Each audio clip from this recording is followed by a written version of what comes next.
Welcome to the Fee for Service Dentist Podcast. Our second part, our interview with Dr. Hinna Chaudhry. You're going to love this one. Here she's going to get into a little more detail of what it was like opening or getting her own private fee for service practice from another fee for service dentist. Some of the changes, some of the challenges. How about within the first 6 months, the entire team that was there is gone? How did she replace them? What did she do? How did she implement it? Really interesting story. She's very sincere, and you could tell she speaks from the heart. So I think you're going to really enjoy this, folks. Again, Fee for Service Podcast brought to you by Kettenbach. Kettenbach for most of your dental product needs. They have a new product out. It's a universal composite, can be used posterior, anterior, heavily filled, 80%, very polishable. It's Visalis Flow and Visalis Fill. It comes in an assortment of shades. You can reach them at 877-532-2123 if you like to use the phone. If you like to use the websites and the internet, kettenbach-dental.us. Please check them out. Paul, they have a rep in your area. They have great products. I've been using them for a long time. Dan is the man at the corporate level. Speak to Dan. I'm sure he will reach out to you and put you in touch with the right service rep. Folks, enjoy. If you like the show, click like, click subscribe, like, share it with your friends. If you don't like it, well, then send me a note. Tell me what you think could be better. Appreciate all of you. Hope we're doing great, and have a good one. My name is Drew Burns, and I'm a part of a small group of dentists who believe something crazy. We believe that the standard of care is just not good enough. We demand the best of ourselves and the best for our patients. We believe that the best way? No, the only way to practice dentistry is on our own terms.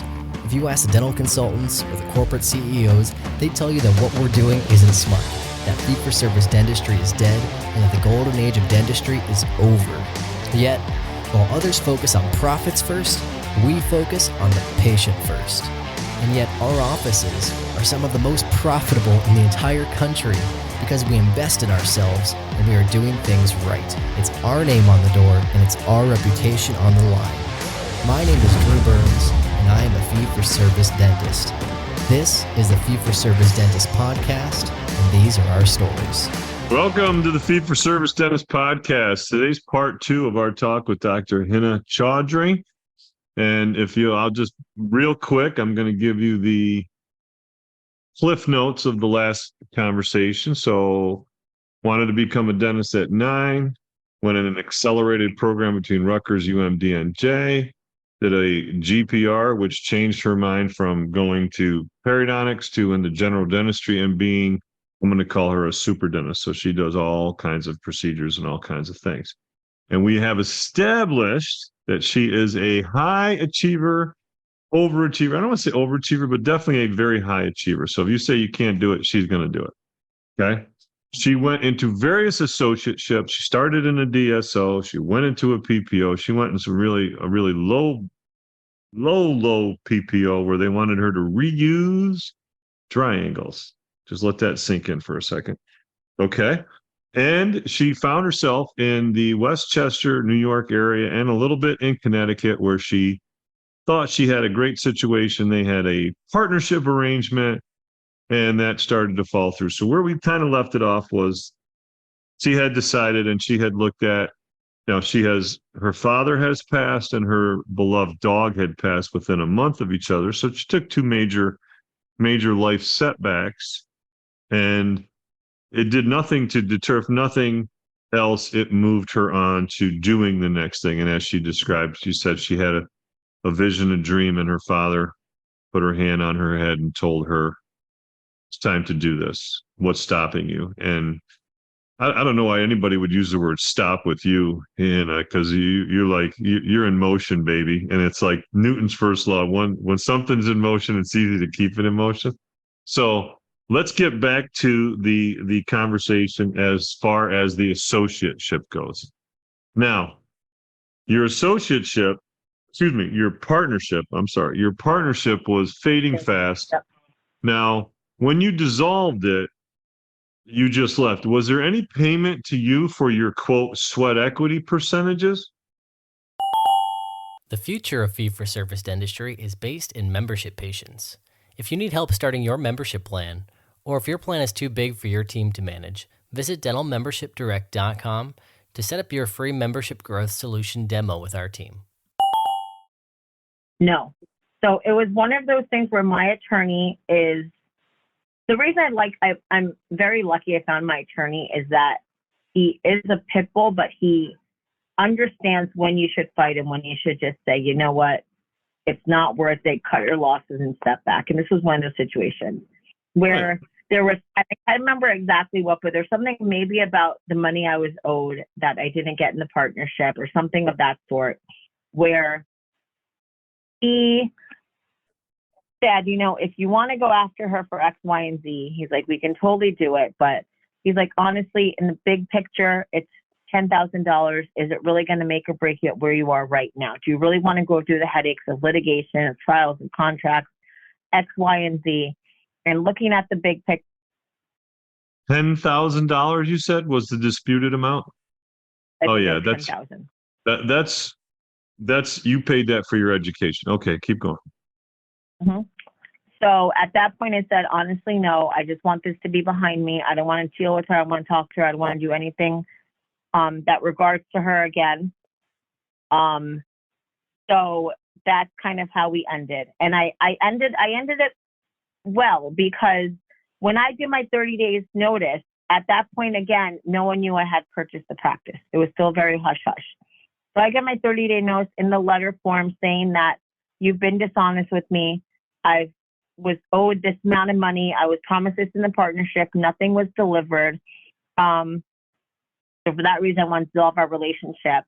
But as per our contract and because of my patients, I will continue to come in for 30 days as listed in the contract. So I still went in for the 30-day time period just to make sure my cases, it was more so because I love and adore my patients. So I never wanted to leave them hanging. So I did my 30 days. I think I was the last day where so she wasn't, because I was in the office for so long, she wasn't telling patients I was leaving. I had a full mouth case that I was working on, and it was 2 weeks before I left, and no one had told her that I was leaving. So I had to tell her myself, the patient, which I didn't want to do. I had to tell the patient myself, look, you're going to be good hands. She told me that you had someone else coming, and this woman freaked out, obviously. I was in the middle of her full mouth case, so obviously she freaked out. But when I gave my notice, I discussed with her, like, we need to find someone for patient so-and-so so someone can be qualified enough to take over, because this is a complicated case. And she guaranteed me that she was going to find him, she was going to take care of it. It's not she was going to do it herself. So I had realized that last week that I was going to be there, she was still booking me crowns. And I was like, I'm not doing this. I'm not going to do a crown on my last day. I'm not doing this. So I think it was the last day I was supposed to be there. I just had my doctor, I just called out and said, I couldn't come in because she was making it so she didn't want people to know I was leaving and wanted to kind of keep me as like, she lost her father and she's going to take a break, but she'll be back. So let me ask you, if you're doing crowns in your last week, who's doing the insert, number one? But number two, was there any money or anything? There's no money in this transaction. So there was nothing withheld. So there's no way she could come after you and say, oh, this is incomplete, or you left this person hanging, right? That was understood in your Yep. divorce settlement. And right? I got paid on production upon insert. So all that work I did on that full smile mouth rehab I wasn't paid for, because I was only paid for the temporary part of it. I wasn't paid for the actual procedure because it wasn't inserted. So that's why it was probably about 2 weeks before I was about to leave, I told him I went to the front desk because, again, the staff members didn't know I was leaving. He didn't tell anyone. So the front desk is just booking me like they're booking me because no one knows. So I waited a couple weeks. I was like, she'll tell him. And at the 2-week mark, I saw crowns on my schedule. And that's when I went and had to tell the staff myself. So wait, this is my last day. You had no conversation with her on how you were going to handle your 30 days. Like you didn't say, listen, how are we going to handle telling the patients? The Doc Sites provides affordable and effective websites for dentists with no long-term contracts, transparent pricing, and great customer service, starting at only $59 a month. They also provide optional online marketing packages to help increase your online visibility.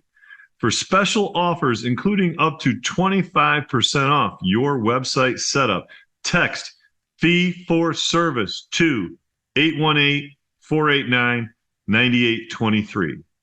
818-489-9823. This is a limited time offer, so text now and lock in your savings and visit Doc Sites for more information. We had conversations, and she said that she was going to handle it. She told me that she didn't want me to say a word to anyone. Yeah, well, that's how she handled it. Just keep you quiet, pretend that nothing happened, and then, oh, shock, she's not here. She can play the victim again. Yep. So she told me, I don't want you. That's why at the 2-week mark, she actually got mad at me for telling. And I heard this through the grapevine. She never came and actually had a conversation with me. But I heard through the grapevine that she was mad that I was telling the hygienist and the front desk and everyone that I was leaving. Yeah, we can't be an adult professional and have a face-to-face conversation and look someone in the eye and say, I don't like what you're doing, or I do like what you're doing, because the questions are going to come up. Staff's not prepared. What happens when people are looking for you and you're not there? You can't trust her to deliver that message. Yep, exactly. And that's why I feel bad, because my patients got the short end of the stick in this, and it wasn't fair to them. So who finished the case? The full mouth case? I think so. She actually tried to sue the practice, and I got involved in it as well because I started the case. But they ended up, my attorney got involved, and she ended up wanting to settle with her for some sort of amount of money. And then the patient tried to get more out of her than initially she had, the doctor had agreed to. So I initially started with the top, and I told her we have to do the top and bottom. And I explained everything in certain time. Full mouth case, do 1 arch at a time. We're opening the vertical. We're opening this. We're doing a lot of work with the muscles and the TMJ and stuff like that. So it's a slow and steady process. We're going to start with the top. Once we get the top stable, we're going to do the bottom to kind of match. So in her treatment plan, it had both top and bottom. We were just doing the top. So she comes back and sues us for the bottom and wants us to pay for the bottom. And the other doctor was ready to give her a check and wanted me to give her half. And I said, oh, hell no. I'm not giving her anything. I did nothing wrong to her. I did a treatment plan as it was to be. Her masters just hasn't recovered the way that her jaw hasn't recovered the way I wanted to in these temporaries. We still have to kind of work on the vertical. And I said, I told her everything from the start. I can look all of my records, all of my x-rays, everything is there. I'm not giving her anything. So I initially agreed to go half on her for maybe finishing the top. But once she tried to get more money of her, I told her, shred my check. I want nothing to do with it. So she handled that herself. From what I know, she sent her somewhere to a specialist and gave her some money to go away, but I didn't get involved in that, thankfully, at all. But you had access to the records in case you need to defend yourself, correct? Nope. What? Oh, Didn't have access to, that's because dirty. this was about 2 or 3 months after I had left. So I didn't have access to my records at all. Wow. That should have been part of your divorce agreement. Should have said, so should there something come up within the records that a patient comes after me, I have access to the records so that I can, prepare. I've learned a lot in these last 30 years of what I should and should not do, and what I should look for in a contract and rely on when it comes to the people that are guiding me.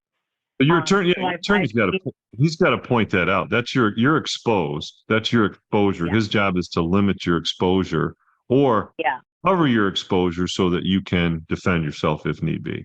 Right. That's just a little bit snafu.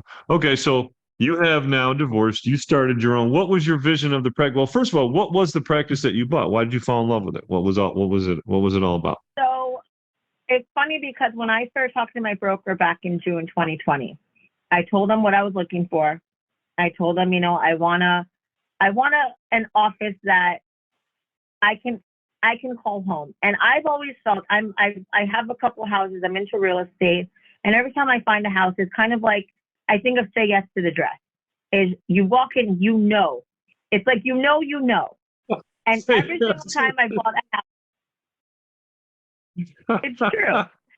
Every single time I bought a house, I walked in, I'm like, this is it. And you just get a feeling.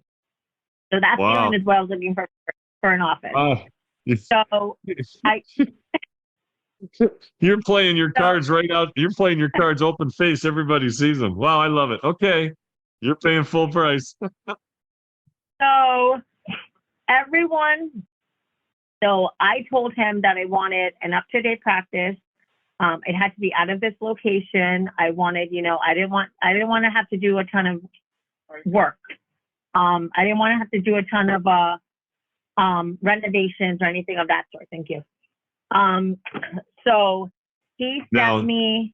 Excuse me for a second. Did you want it a fee for service practice? Was there any thought like, hey, I want to get out of this insurance game, or what? My manager. I love her. Love it. Bye. Just have a good weekend. For those of you listening, her manager came in, handed her something, gave her a kiss on the forehead. That's just, you could tell who you are, by the way, but it doesn't take long. So keep going. So I was not, because at that office I was at, where I was partner, air quotes, we took HMOs, we took DMOs, we took everything. But you want to get out of it? The only thing I did not want to work like it with my chicken with my head cut off, because I was making good money, but I was hustling. I was coming home exhausted. I was seeing probably a patient every half hour for 8 to 9 hour days. Sure. I was exhausted. So I knew that, and they would make a comment in the Sanford office, because Sanford was more PPO. It wasn't GMOs. It was more of a regular kind of private practice. And they would make a comment that Dr. Chaudhry is better with patients when she has time. When she doesn't have time, she's rushing and she's not explaining properly. So I know me, and I know my skill set involves me forming bonds with patients and me explaining things in a way that they understand it, because dentistry is hard to understand. Well, so I knew I wanted to have practice. If you're doing the type of treatment plans you're talking about, where you're doing Botox, where you're doing facial aesthetics, you're doing vertical changes, you're doing TMJ, it requires a deep explanation and understanding of communication. You can't just walk in and say, oh yeah, by the way, listen, we're going to pop this open. We're going to throw on some porcelain. You're going to look like that picture over there. Sign this form. And by the way, it's $70,000. Thanks. Bye. Yeah. Doesn't work. No. So I knew I wanted an office where I could take my time, and I could be the doctor that I wanted to be. I could be in the practice that I've envisioned myself being, which was that office in the beginning. And when I first started, it was that office. I had time to sit and talk and learn and things like that. So my broker sent me 4 different locations. I would go, 3 minutes later, call my broker. That was horrible. Go to another one, 5 minutes later. Why are you sending me these places? It got to the point where my broker called me after the 5th office that I said no to and said, are you even serious? And I said, send me something I like and I'll be serious. You're not sending me anything I like. Then he sent me this practice. So your broker, independent? Who's your broker with? Is he with a company? I don't know. Am I allowed saying names? Yeah. It was Mark Epstein. Oh, Epstein. Yeah, they have a company. Yeah. Epstein. Yeah. Okay. Yeah. So he sent me this office, and this office was for service. He's been practicing in this town for 40 plus years. Very well known. Panky trained. He does TMJ. He did Invisalign. He did full mouth cases. He did cosmetics. His philosophy lined up with my philosophy. Yeah. See, that's so important. Hold that thought right there. I think people need to hear that again, because, and we talk about buying and you can get all these numbers, but if you don't get the right philosophy, like I read, there was a post the other day, person bought a practice, fee for service. It was going to be great. And they're struggling. And do your skill set match up with the skill set of the doctor there? So if you walk in and let's say you are not trained, okay, this guy was Panky trained. So this, a little bit deeper involvement in treatment planning, et cetera. We don't need to go into depth, but that aligns with you. That's a good fit. If you walked in and you were PPO trained and you were great at drill, fill, bill, and you can take teeth out and do massive things, you're going to miss a big segment of that of that fee for service practice. They don't align. That's huge. I can't say how important that is. Keep going. Yep. So office is beautiful, all digital. He had a scanner, didn't really like to use it, so he was just sitting there. He's like, I kind of kept it because I knew I wanted to sell, and I knew you can get some sort of rebate for it. I came into his office at 6:30 at night. I didn't leave until 8:45 p.m. Got to a point where I said, your wife is probably wondering where the hell you are. You should go home. Yeah, she's going to think you have a girlfriend. What? She's going to think you have a girlfriend. Right. That's how good it was. So that's how I knew that was to say yes to the dress feeling. So, I was like, so now you're saying the two of you, the two doctors, are lock, stock, and barrel in sync, right? So that's just a good relationship. So now, and you care to share like what the numbers were, what the practice was doing, what you paid for it, anything like that? Yeah. So when I took over, the practice was, I think, and I took over, and like COVID didn't really count. So they're accounting before COVID. It was, I think, 1.2 or 1.3 in collection. He initially wanted to sell. So he apparently was looking to sell for a bit. And he told me the same thing. He had a couple offers. The people that he was meeting, he didn't get a good feeling about. Didn't feel like they were going to be able to take care of his patients. Right. When he met me, he said he felt the same thing I felt, that I would be able to take care of the patients in the way that he wanted. So when before COVID, he was selling for $950. When I took over, he was going for $850. I negotiated down to $800. So 800. So you're 800 out of 1.2, right? Simple math. You're at 60%. Fair? Yeah. I think that's about. My office now, after 2 years, we did 1.75. Now, did you change the hours? What did you do? What did it look like when you bought it? How many people were on his team? Who stayed? Who'd you lose? Talk about the transition now. So when I bought the practice, it was one doctor, one front desk, one hygienist, one assistant. He didn't have an office manager. Rule of ones. So I brought in an office manager, which is also one of the reasons why I didn't really go hard on the old contract, is because the office manager was from the other office, which she knew. She ended up knowing, and that's one of the reasons why we did a release of claims, so she can come after me. I come after her, because I did take an office manager. So I had him, and then the hygienist quit after 2 months because she didn't want to work with me. So I said, that's fine. He stayed on for 6 months for a transition, finished up cases, making sure he did the introduction. So we did a big introduction. He sent out emails, letters, everything like that. Introducing me. I was working in the beginning 2 days a week. He was working 2 days a week, so I was still at the other office until I fully transitioned over here. His hygienist left end of February, so I hired a new hygienist for myself in April. His front desk person left in October. His assistant that he had left in September. So by November, I had a whole new team. Okay. So by November 2020, go ahead. So when you go in there, was he working 4 days a week? He was working just the 2 days that I wasn't able to be in because I was prior before you came in. Before you came in. He was. So he was working. Sorry, his schedule was Monday through Thursday. Okay. Monday he was, I believe, Monday and Tuesday. Monday he was 8 to 5. Yeah. Tuesday, I think he was 10 to 7. Wednesday he did 8 to 2. And then Thursday, I think he did 8 to 5. Okay, so basically And 4 days. then he had both of that. So now the 2 days you're there, is he actually there introducing you but not working? No.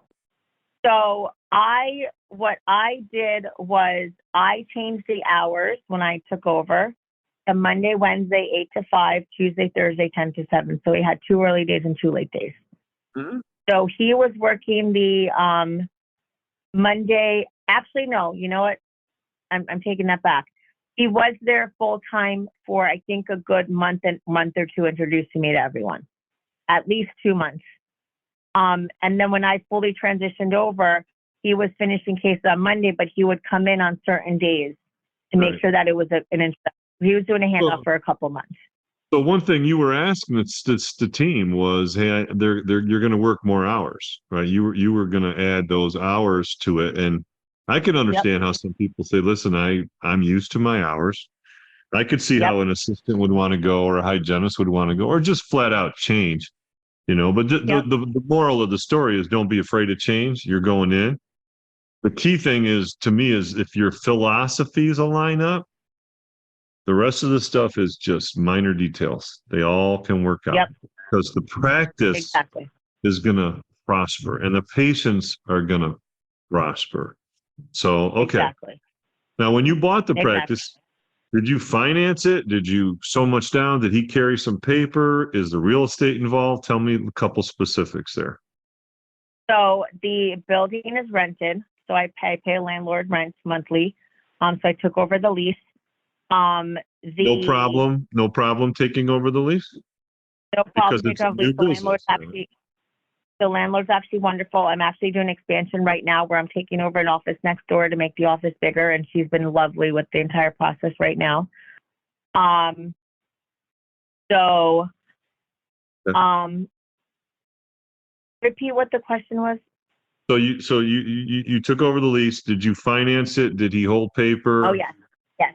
So I financed it. They financed it for $950. So I had $100,000 of working capital. Okay. So I had a bank loan for $950. When I financed it. No prepayment penalties? No, and nothing. Right. I didn't have to put anything down or anything. So they financed the whole thing. Okay, so the doctor's getting a check for 800 the day you start. Yep. Now is he ultimately working as your associate when you change the business entity? Yes. Yes. So he was working as my associate, where we did a. Smart. Very smart.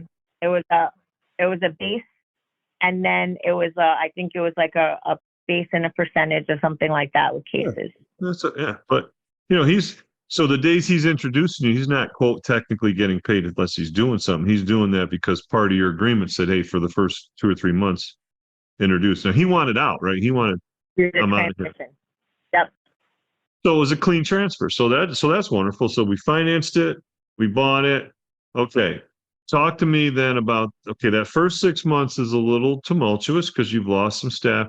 Who did you bring in, or where did you get them from? Did you hire from Cole? Did other people from the other office follow you? What happened there? So I hired all of my team from Indeed. The staff part of the business is probably the hardest part of Still to this day. And I know people always said, owning a business is hard. I don't think any of this is. Because I was doing so much of the clinical and admin stuff at the other office. The only thing they hear is just the hiring and firing is what I was never doing at that practice. And the hiring and firing part. But you said they didn't allow you to look at the books in the other place. No, exactly. But like when it came to the scheduling and things like that, like I had my hand in the game. It's the only thing I didn't do was the books, the accounting, the hiring, the firing, things like that. The accounting part's easy. My accountant takes care of it. Like I have a team of wonderful team of representatives that take care of everything for me. So I'm good with that. I do my accounting that I need to make sure everything's okay, make sure the numbers are okay. But getting the right team and knowing what I wanted, because my thought going in was I have worked for some really, really, really, really shitty people. And I don't want to be that type of employer and that type of dentist. So I want to be the type of boss that, not that people are friends with, but that understood a person that is going to have a family, have to, I have a heart. And I feel like that's one thing that a lot of business owners don't have. And I feel like that's where I kind of screwed myself a little in the beginning because I was too nice. So when the first hygienist left, I went on Indeed, found another hygienist who was wonderful, seemed wonderful right out of school, worked at 10, wanted to get out of there. I have again, Sunny, as you said, I'm an overachiever. I'm constantly trying to learn. I took CE class in April. It was about the iTero scanner. And I started saying, I want to scan every hygiene patient. And she was on board initially, but then when it came to diagnosing and talking, she started to talk to the other team members saying that I was over-diagnosing. So she got the boot. So in September, my assistant left, so I hired another assistant off of Indeed. In October, the front desk left, so I hired another front desk girl off of Indeed. And I thought I had a great team. The hygienist started poisoning the other girls' minds about how I'm over whatever. And the assistant came and told me, she's like, I work with you every day. I see what you do. I know you're not, trying to pull one over on the patient. So I ultimately had to let her go. Yeah, you can't have somebody going in the other direction. You just can't. No. So that was now January 2022. I let my hygienist go, went back into getting temps, doing my own hygiene, went back in Indeed, found another hygienist. Same thing kind of happened with her where she just wasn't going with my workflow. Hired a third hygienist. She was there for 3.5, 4 months. She butt heads with my new manager that you just met. My first manager, she butt heads with. He was volatile as it was. He was the one that I brought from the other practice. He was a little volatile as it was. I let him go. Hired my new manager, the one that just gave me the kiss on the forehead in June of 2022. And then the front desk girl that I had hired in October and the hygienist that I hired, both butt heads with her, so I fired them. And it's one of those things where I think I started realizing in 2022, once they started taking rein into the practice of, I have to start thinking like a business owner, not just a dentist, that this is my vision, this is my dream, this is what I want to have as my name. My vision is I want patients to come to the dentist not being scared, not having that phobia, not having that fear that I'm going to go poor because I have to go fix my teeth. I want to be a relaxing, common environment, which is why I named it Ardsley Dental Spa. It wasn't just because I did Botox and fillers, it's because I wanted to have a relaxing environment. I want to make sure patients can come in and they don't want to leave. And that's what the vibe of this office is now. But it took time to get there. And it took me I had to have conversation with people and say, if you don't like it here, there's the effing door, get out. And I said that 3 times. Where I literally said, I don't want you here and where you need to leave. And I had no backup. I had no other front desk. I know their hygienist. I said, I will figure it out. I'll do it myself if I have to, but you're not in my vision. Well, young lady, you are committed, and that's how you're going to get things done. You are absolutely true to your core values of who you are as a person and what you want your practice to look like. And there's no compromise. I get that. And that's why your patients are going to get the care they're going to get, because that carries through. That's just not, and that's not fake. I was trying to explain this to a young doc the other day. You can advertise, you can say we are all this, but if you don't walk the walk, you could talk the talk, but if you don't walk the walk, it's phony and it's fake, and someone's going to figure it out eventually or sooner than later.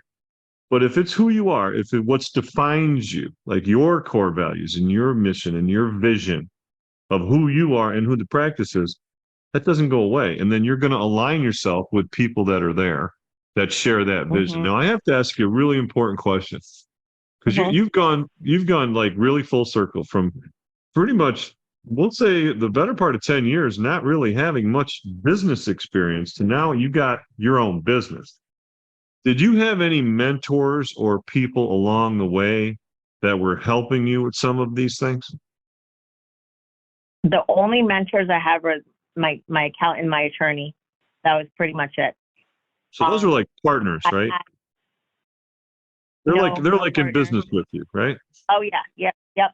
But when it came to other dentists, no, I didn't really have a lot of friends that are dentists, so I didn't really have any dentists that I could lean on or rely on. That's unusual. It was me pretty. That's unusual. Yeah, I mean, it's great. I think it's unusual. I think it's hard. It's very hard to achieve the kind of successes you're achieving without someone showing you the landmines in front of you or allowing you to dodge them, so you don't have to learn all the same. You don't have to learn all your own mistakes. You can learn from others' mistakes. So anyway, just fascinating. And I think because of that, I think the first 2 years, I mean, the first year especially, looking back, I could have done so much better if I was acting the way I'm acting now. Because back then, I think I was acting more like an associate than an owner. Right. And I was having the manager that I brought along because he was one that was handling everything in that office. He was one that was pretty much like the owner. That's what you knew. That's you're going to go back to what you know, right? And that's where you're exactly. Now, the good news is you've worked in some really flat out shitty places, so you can also learn what you don't want to know or don't want to do. So that's almost as helpful as knowing, because you're in those times you really carved out what you wanted. When you started looking at some of your business sheets and stuff, I know you said you're accountant lawyer. Was there anything that stood out to you that you'd say, boy, it would have been helpful if I had a little more of this background? Like, now you're running a business. You're not just providing care. You're running a business. What were some of the things that you started to take stock in or take notice of? If I had more of I wish I had more of and I still do. I still wish I had more of a financial background. I wish I knew more about, money and budgets and things, and that I'm still learning. What should my monthly budget be for me ordering supplies? And I never had that before. I never had like a budget of this is how much we're going to order. And I feel like that first year I probably spent way too much. But again, it was my first year and I was like, I need to spend money to make money. So I need to make sure I'm going to spend a ton of money in marketing. I'm going to get the best supplies. I'm going to do the best. Because again, this other doctor was also fee for service. So I didn't want to come in and start cutting, right. I at one point I got cheap bibs. And I realized why he got the bibs he did. Because in my head before, it's just a bib. Why does it matter? But when you see a really nice bib that's 9x13 that covers the entire torso versus a small square bib that disintegrates the minute the water touches it, I'm like, yeah, that's not a good look for someone that's paying fee for service. That's not a good look. So those little things I started realizing, you know what? I need to make sure that patients come in here. Patients are going to pay $400 for one surface filling, $550 for a two surface filling. They have to make sure that they're not gonna get bad supplies. So in my head, I want to make sure I'm getting myself out of the HMO kind of scenario. So I wish I had more of that training in the beginning, where I kind of knew how to budget and how to know what I should be spending. Even though I thankfully knock on wood still did okay the first year, I feel like it could have been better.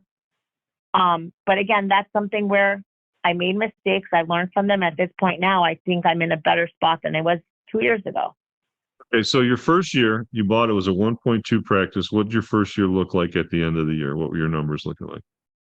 I ended my first year at 1.5. So 1.5, all right. So 300,000 on that 1.2, right? That's how much of a percent of a growth is that? Huh? 25%. Yeah, I can't do math. Not many people are growing 25%. Well, 3 over 12 is 1 over 4, 25%, right? So that's no joke. Like, I mean, you don't really comprehend, and you're taking it over. And most times when you're buying a practice, you can assume a 10 or 20% attrition or drop just due to the fact that it's a new doctor, staff leaves, familiarity, you have a hiccup in your systems, you've lost a hygienist, you've lost a provider, and you went, it looks like 2 months without a hygienist. So, it's not easy. I mean, now granted, you did add some hours, so that does make sense. Yeah. I also want sorry, one other thing I did add is he was referring everything out. I brought in a periodontist, so I was keeping everything in. So I was keeping, he hated it. He hated that I wasn't referring to his people anymore. And I was like, I like this guy. I've worked with him for 10 years. I'm keeping him. He was at the other practice. Me and him became really good. So he was the only person I actually told when I was leaving that I was actually leaving. And I said, want to step on any toes? Would your associate or partner be able to do what you do and come to my office once a month? He said, no. He's like, Hinna, I'm doing it. I'm going to be there to help build your practice. I've known you for so long. I'm going to be the one. So you brought a periodontist in? Yep. One day a month. 1 day a month. Okay. So you're not referring perio, but was there oral surgery referrals? Was there other referrals that you were not referring that he got? So no, he did all of his molar endo. I do molar endo. I'm not going to do third molar. So those I refer to an oral surgeon. Yeah. My periodontist will do third molars if they're like a 1 or a 16. And I mean, 1 and 16 I can do also. Like he doesn't love doing lowers, but he'll do them. If he's like extracting 31, he'll do a 32. That's your periodontist? My periodontist, yeah. Taking teeth out. Okay, interesting. All right, so 1.2 goes to 1.5. What are some of the things in the growing pains besides, you talked a little bit about the ordering, what are some of the things in terms of the administering or running the business that you learned? I had to be, because again, I don't have a mean bone in my body. When I get annoyed, people know I'm annoyed, but I will kind of woosah and then explode. And I had some of those explosions, like I said, when I brought people into the office and I said, there's the effing door, get out if you want to. Like, I'm fed up with all of you. And I've had some of those moments. Some of the other things I kind of wish I did better was I wish I was firmer from the beginning. Because I felt like if I was firmer from the beginning, I wouldn't have been walked on as much as I did with some of the team members that I had in the past. I felt like I was walked on. Remember what you said. What you said, very importantly, you said, I saw all these other things. I knew I didn't want to be that. So you're still finding your way as who you're going to be as an owner manager. And that's right. And that's one of those things I think that, if there's someone that you could have talked to, could have helped you with some of those things probably a little bit sooner. Right. So you didn't have to learn them all on your own. Right. And the person I really did kind of rely on was that periodontist. And his response was also like, he's like, I'm the worst to ask because like, I'm too nice. He's like, my team walks all over me. I feed them too much and I do this. So he's like, it's just easier that way. And like, so he's kind of like I am. He runs a really successful business. He has a great practice, but he's just kind of like, the only time I get involved is it gets so catty where they're like, we can't work with each other. He's like, then I get involved. He's like, otherwise, like he's like, you guys want to fight, you fight. I don't care. As long as I interfere with my practice, he's like, I don't really care. So he was one where I was kind of going to help, but he wasn't very helpful in the fact that this is a guideline of what you should be and shouldn't be doing. Mm-hmm. Yeah. I think someone that's been there in your shoes somewhat would be a little more helpful. Anyway, yeah. That's neither here nor there. The only thing I would say to you that I got some advice early on was sleep on it. Never like react with emotion, Yeah. Like I don't think I've ever raised my voice with a team member. I've had conversations that are very awkward and very uncomfortable, but they had to be had, just had one not too long ago. And I had a police officer, was an investigator, come in the office, and they had a video of a car back out into a truck in the parking lot behind our office in our one office, and the person left. There was no note, so it's technically a hit and run. It's in Pennsylvania. We're in New York, so he was sort of like, "This is someone from your office," and then he gave me the wrong day. He told me it happened on a Monday. So I was like, a male on a Monday left the office? I don't have a male doctor. I don't have a male assistant. I don't have a male, the male doctor doesn't drive that car. So, I was like baffled. And then I was like, could it be a different day? Oh, yeah, actually it was Tuesday. I was like, okay, that's a different story. So long story short, I had an idea who it was. I reached out to that person. Then I had that conversation, and that's awkward, like, listen, this is what happened. This is what the detective said. You need to handle this. Call the owner of the other car and just settle this so that this doesn't Yeah. become a hit and run investigation. And of course, no problem. I'll take care of it. But you got to have that conversation instead of saying, "Oh, okay, oh boy, what do I say?" Like you got to Right. you got to have that conversation, and you have to be fair, and you have to be firm, and you have to be honest. So anyway, And that's good stuff. that's the thing I've learned in the last couple years now, especially with all of the hiring and firing I've done. And again, I've had a couple people quit, but it's what I'm learning now is I have a vision and I have a flow that I want for my practice. And if you can't accommodate my flow or my vision, then this isn't the office for you.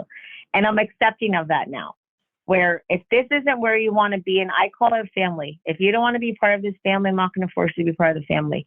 I don't call any of my team members staff. They're not employees. They're family. They're teams. We're together. I, knock on wood, have the best team right now. It took, again, 2 years. My hygienist is a unicorn. What does your team look like? What does your team look like now today? You have one hygienist still? I have one full-time hygienist who is my unicorn. She runs with everything I say. If I say so, I actually lecture for Invisalign right now for the iTero Wellness, for the iTero scanner.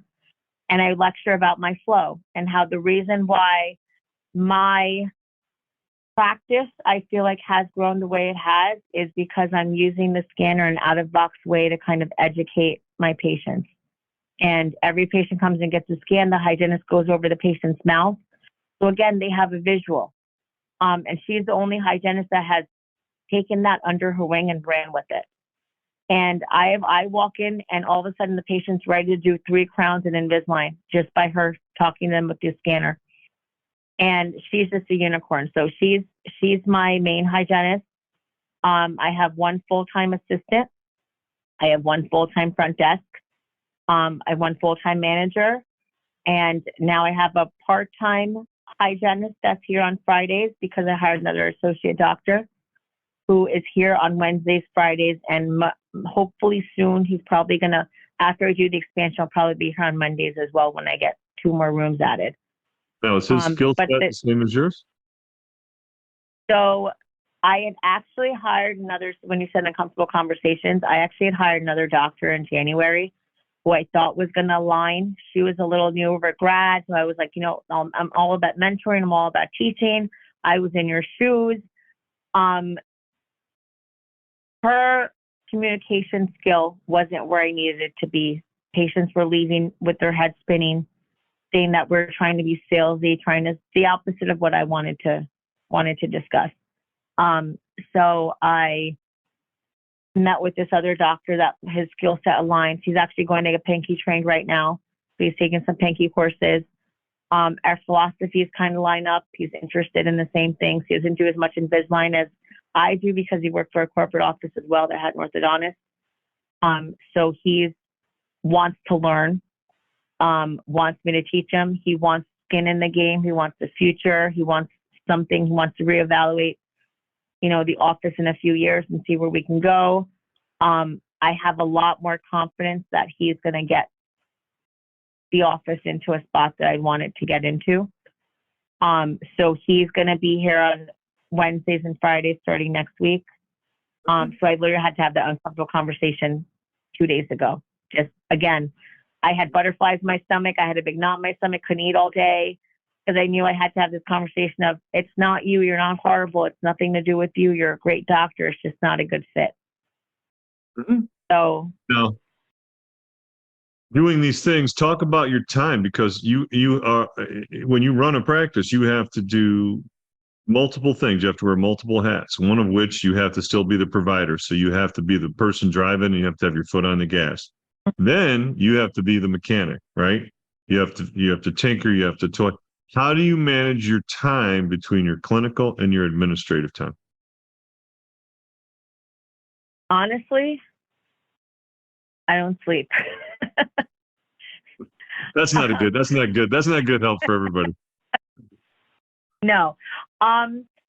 It's hard. And that's probably the hardest part, is because after a long day of me seeing patients, I have to sit and I have to do my QuickBooks. I have to sit and do my notes. I have to sit and make sure that, the budget, the bank's okay, and this is okay. So there are certain days where I just can't do it, and I just go home and I can't. So I'll usually come in on like a Fridays are my day off. So I'll come in on a Friday, and the other doctor's here anyway, so I'll be a good way for me to like mentor, and I'll come on a Friday, shut the door, and just try to take care of everything.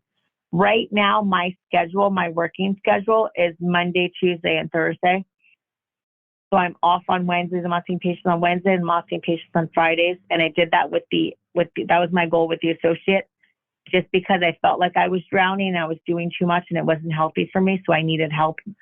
My schedule is also booking out. I'm like booked out like 2 months in advance. Yeah. So yeah, but if you don't set a time to work on your practice and you're only working in your practice is going to start to run you. Exactly. And that's why I was coming on the Friday. That's why I was coming on the Fridays before, because I was working Monday through Thursday on patients. I would come in on Friday and try to do all of the admin things. But so that's why I felt like I needed to have the other doctor come in, so that way I could have my lecture days and I could have my admin days and not feel like I'm constantly drowning. Okay. All right. So we're going to wrap up kind of soon. So what are some of your key things? If you had to say, give me your top 3 or top 5 things to any person who's looking into doing what you're doing. I would say trust your gut, trust your instinct. That's number clear. 1. That's very clear. You trust your gut. There's no doubt about that. And I'm a firm believer. If I was working with you or we were friends and we were talking about, I would always tell you that. What's your gut tell you? Yeah. Number 2, every single time I would, in my last 13 years, if I would wake up and say, I don't want to go to work, I quit. Because work is not work. Work is, for me being a dentist isn't a job. It's something I love. So if I was in a practice where I no longer want to do what I love, it's not the right fit for me. And again, when I went to the practice where I was partner and I was having those thoughts, at that point, am I going to make a lateral move and go work for someone else? And my idea was, after 10 years, I'm not going to do that. I'm going to branch out and have that vision where now I wake up every day and I jump out of bed at 6 o'clock in the morning, even if I don't have to be in the office at 7. So your happiness is the most important thing for your career and your longevity. Just like you say, you have to take care of yourself. If you're miserable at what you're doing, you're not going to love it. So if you feel like you're in an office and you feel like you're in a rut and you're not happy and you're waking up and you're just working for the weekend, and if you feel like, you know what, I think I want to make a plunge and be my own boss, you make that plunge and be your own boss, because you're never going to regret it one day in your life. So how about a person who's great advice, a person that's been in an associateship, and like you said, you were fortunate. Your first associate in the DSO turned out to be very favorable because of the owner stepping in and going outside of the DSO box with you. Yep. Now, most people don't have that, and very early on, that could have shaped things a lot different for you today. What would your advice be for someone really not ready to own something, or don't really see that, or I have family commitments or whatever, but same scenario, they're not happy, they're on the hamster wheel, they're dread going in. What would your advice be there? Look for another job. Go find another job, right? Yep. There are so many opportunities. Yeah. How would they go about finding it? What would you recommend for them to go find it? There's so many opportunities out there. I would recommend, when I was looking for a doctor, I posted on the 9th District Dental Society website. The dental associations are great sources for employers. I would also say, if there's any reps that come to your office, talk to your rep on the side and say, you know what, if you have a good relationship with them.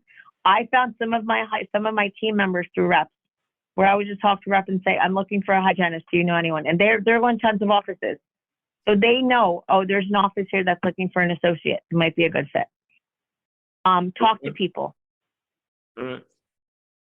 Okay, getting back to it. You got any more points you want to offer? I mean, those were great things. When we're going to wrap up in a minute. Happiness. Stand by your values. When you're working in some of these organizations in DSO, they might make you do something that you don't believe in. And I know a lot of doctors that do things and they're like, I know I shouldn't have done it, but I did it. And I fell into that trap sometimes too, where I did things because they told me to. And at the very end, I kicked myself because that wasn't what I believed in. Don't so stand by what you. Yeah. Yeah. Yeah. So I would probably say if you're working in an organization, whether you're ready to own or not, if you're not happy, find another job. There's other opportunities out there that might be a better fit for you. Make sure you wake up and you're happy. Just go on the record then. So using that triangle multiple times for multiple patients, there's no good way to do that? That was hard. If you can't see this, if you're not watching this, hold on a second. If you're just listening to this, the face that she just and the eye roll and the shoulders slump and everything like that, you look like someone just ran over her best friend. Holy cow. Sorry, go ahead. That was kind of when I zeroed out of that practice. I was like, I got to get out of here. Like, you can't. I mean, there's some philosophies that you just have to stand by. Again, we've taken an oath. We have to do good for our patients. We have to do good for ourselves. Something that you have to be able to sleep at night. And if you feel like you can't sleep at night, you need to do something better. And again, not ownership isn't for everyone. I never in my life thought I was going to be an owner. Never once. I got out of dental school thinking I want to be a mom. I want to have a family. I want to have an easy career. I don't want to work 24/7. Being an owner was never crossed my mind at all until 2020. And it never, for 10 years, I never wanted to be an owner. It was always in the back of it was never in the back of my head. Now, what about the education component that you so, fondly spoke of and got going? That's got to be a huge part of becoming. What education? Better. You said you did the veneer course. You did a whole bunch of extra dental education course to improve your skill set and your confidence and your delivery. I had an attending in dental school, Dr. DePed, who is a prosthodontic attending at UMD&J. And he said in one of the courses, one of the lectures, he said, dentistry is called the practice of dentistry because you're always learning or practicing. And that stuck with me. So I'm constantly, there's always, especially now with technology, there's always so much to learn and grow. So if you have the opportunity to learn something, you jump on that opportunity. If you have someone in the DSO, someone in corporation that's going to say, hey, we're going to pay you to pay for you to take this course, you don't feel like I'm never going to use this course, you take that course because you never know. I got paid to do it. They paid for me to do a sleep apnea course. I am killing it because there's no sleep apnea doctors in Westchester. I'm getting referrals left and right from hospitals sending me patients for sleep apnea appliances. So it's constantly just keep growing, keep learning. If you're not happy, do whatever you can to make yourself happy, whether it's open your own practice, whether it's getting another job, do anything because dentistry is stressful. It's hard on our back. It's hard on our minds. It's hard on everything. So if we're not taking care of our own selves, we're not taking care of our own bodies, you're going to fall apart. So I'm very big on therapy. I'm very big on massages. I'm taking care of, you got to take care of your own body because if you don't help yourself, you can't help anyone else. Perfect. I'm going to end right there. So last question I'm going to ask you is it's a simple non-dental question. If you had the ability to go anywhere in time, back in time to any place, where would you go and why? I'm going to cry. It would be when my dad was still alive. I knew it. I knew it. Just listening and talking to you, knowing you now for a total of 2 hours. Yeah, I get that. So he's don't worry. I'm sure he's got his eyes on you. Is to my dad. Everything that's happening to me right now is all because of him. Mm-hmm. Like it's all his blessings, it's all him. Right. So that's just a wonderful thing. So, and you know what? I'm sure beaming with pride at who you become and what you stand for, because you're very strong in your convictions. So God bless, man. So appreciate it. Thanks for your time. This was wonderful. Thank you very much. And We'll see you. Thank you. Thank you. Thanks for listening to the Fee for Service Dentist Podcast. If you would like to share your fee for service story, please fill out our contact form at ffsdentistry.com. Also, be sure to join our Fee for Service Dentistry Facebook group. For help starting your dental membership plan, visit dentalmembershipdirect.com and membershipmastercourse.com. Finally, for help with in-house financing, visit dentalfinancingdirect.com. And don't forget, your story is what you make of it. This is your name on the door and your reputation on the line. Thanks, everyone. We'll see you next time.